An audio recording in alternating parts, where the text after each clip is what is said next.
அம்பாறை மாவட்ட வட்டமடு மேய்ச்சல் தரை பகுதி கால்நடை வளர்ப்பாளர்கள் தாம் அரசாங்க அதிபரினால் ஏமாற்றப்பட்டுள்ளதாக விசனம் தெரிவித்துள்ளனர். நீண்ட காலமாக பரம்பரையாக பல்லாயிரம் வருஷமாக நாங்கள் மாடுகளை மேய்ச்சி கொண்டு வளர்த்து கொண்டு வருகிறோம்.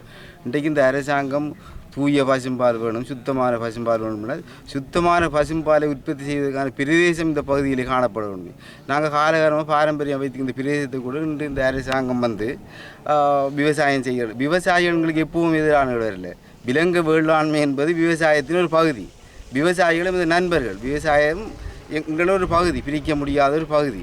ஆகவே அவர்களுக்கு உண்மையாக அவர்களுக்குரிய முறையான அனுமதி பத்திரங்கள் இருக்கும், அது எங்கே இருக்குன்னு பார்த்து அது வழங்குவது அது அரசாங்கத்துடைய பிரச்சனை. எங்களுடைய பிரச்சனை காலகாலமாக நாங்கள் இந்த பகுதியிலே மிச்ச நீண்ட காலமாக மாடு மேய்த்து கொண்டிருக்க அந்த பகுதிகளை மாட்டுக்கண்டே ஒதுக்கி நிரந்தரமான ஒரு தீர்வாக இருக்க வேண்டும். கால்நடை வளர்ப்பாளர்களுக்கும் விவசாயிகளுக்கும் இடையில் ஏற்பட்டு வரும் முருகல் நிலையினை தணிக்கும் வகையில் பல்வேறு கட்ட நடவடிக்கைகள் ஏற்படுத்தப்பட்ட போதிலும் அது இதுவரை சாத்தியப்படவில்லை. இந்த நிலையில் அரசாங்க அதிபர் தலைமையிலான குழுவினர் வருகை தந்து தமக்கு பிரச்சினைகள் குறித்து ஆராய்வதாக தெரிவித்த போதிலும் இது நிகழவில்லை.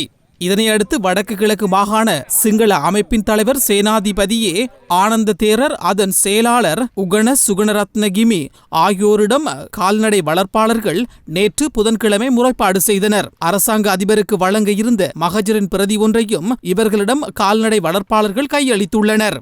அம்பாறை மாவட்டத்தில் கால்நடைகளுக்கான மேய்ச்சல் தரையாக 1979 ஆண்டு அரசாங்கத்தினால் திருக்கோவில் பிரதேச செயலாளர் பிரிவின் கீழ் உள்ள வட்டமடு பிரதேசத்தில் 4000 ஏக்கர் நிலப்பரப்பு மேய்ச்சல் தரைக்காக ஒதுக்கப்பட்டு வர்த்தமானியில் பிரசுரிக்கப்பட்டு கால்நடையாளர்கள் அதனுள் கால்நடைகளை வளர்த்துள்ளனர். பின்னர் நாட்டில் ஏற்பட்ட யுத்தத்தினால் கால்நடையாளர்கள் அங்கு செல்ல முடியாத சூழ்நிலை ஏற்பட்டு இதனை பயன்படுத்திய விவசாயிகள் காணி சட்டத்திற்கு முரணாக போலி தற்காலிக காணிப்பத்திரத்தை அரசியல் காரணத்தினால் பெற்று காடுகளை அழித்து வேளாண்மை செய்கையை செய்து வந்துள்ளனர் என்பதும் சுட்டிக்காட்டத்தக்கது.